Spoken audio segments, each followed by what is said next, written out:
உண்மையில் வழக்கங்கள் மாம்பழத்தின் சுவைக்கு இணையானதே. பிஞ்சாக இருக்கும் வேளையில் கசப்பான சுவையை நல்கும். காயாக இருக்கும் வேளையில் அதன் சுவையானது புளிக்கும். அச்சுவையை விரும்புகின்றவர்கள் அக்காயை சுவீகரிக்கின்றார்கள். ஆனால் சிறிது காலத்திற்கு பிறகு அது மதுரமான சுவையை நல்குகிறது. அதை அனைவருமே விரும்புகின்றார்கள்.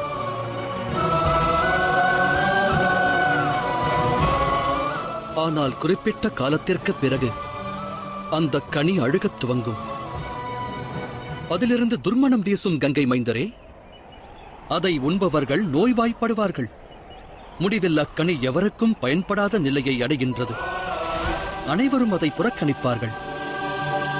நான் வழக்கத்திற்கு விரோதமானவன் அல்ல கங்கை மைந்தரே. ஆனால் குல வழக்கம் துக்கத்தை விளைவிக்குமானால், கதியற்றவனுக்கு சதி செய்யுமானால், அக்குல வழக்கத்தினை பூமியினில்